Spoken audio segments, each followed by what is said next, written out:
people, welcome back to my space. Can you see this stew? This stew is 10 over 10 minus nothing. Oh god, I decided to share with you guys how I made it because this stew is giving. So what I do was wash my tomatoes off camera, my bell pepper off camera, and I peeled my onions off camera.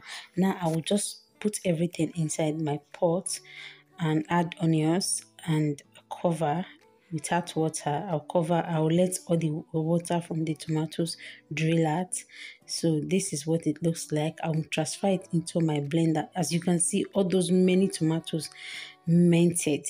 So I'll just transfer everything into my blender and automatically blend.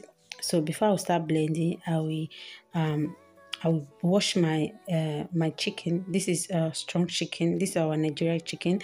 What I do is I boil hot water from my kettle. I pour inside the pot just to wash it. So here I came back to my blender. I added fresh pepper and onions, and I started blending. So as you can see, this is the blending. Here is the chicken, the strong chicken. This is the way I normally wash it. I just pour in hot water and I on the gas. It will bring out all those foam, all those bloody that's inside. Now I'll go and throw away that water, wash it, and as you can see, I've already washed it again off camera. Now I will transfer it inside the pot, add my onions, add all my seasoning, and I added all-purpose seasoning, and then I started adding all my bay leaf, curry, black pepper, basil, and all that. Then I added Maggi cube and salt. Now after adding all the seasoning, I will just stir. I will stir thoroughly and make sure that all the seasoning and Maggi and salt is properly mixed with the chicken. Then I will add in my boiled hot water, then stir a little bit, cover and let it cook. Now here is my snail. This is dried snail from Nigeria. Because the dry snail is very hard, and all I have to do is to put it inside my pot and add hot water from my kettle, then on the gas and put it and let it cook.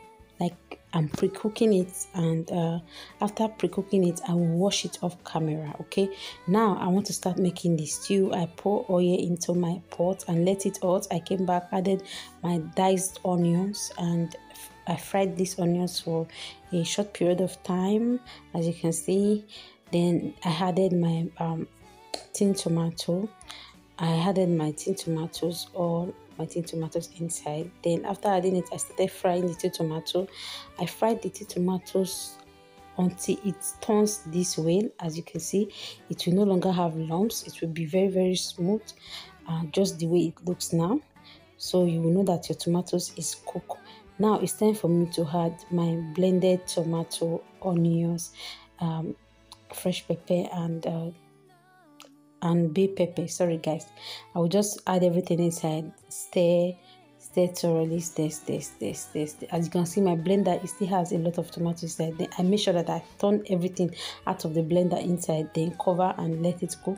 Now I will go back to my chicken, pack everything out from the water, then I will start frying. As you can see, this oil, I've used it before, so I said to use it again before I throw it out. Now I came back to my stew to check on my stew. My stew is almost ready and it's going to be yummy. Then I added my meat stock. Then after adding my meat stock, I stir, I cover and let it cook. Now I will go back to my chicken and check up on my chicken. So as you can see, my chicken is fried and ready. I will just pack everything out from the oil. Now I will start frying the fish. So I'll make sure that I fry all the fish at once. I don't want to I don't want to have like a second batch, just like as I did to the chicken. Now as you can see, my snail is parboiled and washed off camera. Now I will just transfer all my snail inside my stew, because the snail is hard. I want it to be properly cooked.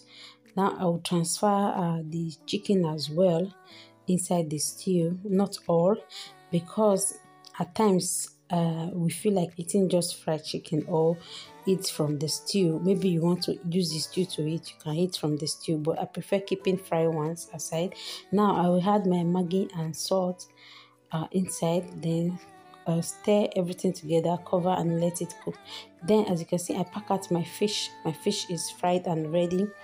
Then I covered the stew and let it cook. I came back again, open and stir, but it's not yet ready. I have to cover again. And then I came back and I added my fried fish. As you can see, I did not add all my fried fish as well. I added a part of it, then keep the rest inside the fridge in case we want fried fish or fried chicken or whatever meat you want. So as you can see, my stew is ready to be served. That is it for today, guys. I will see you all tomorrow on my next video. Bye bye.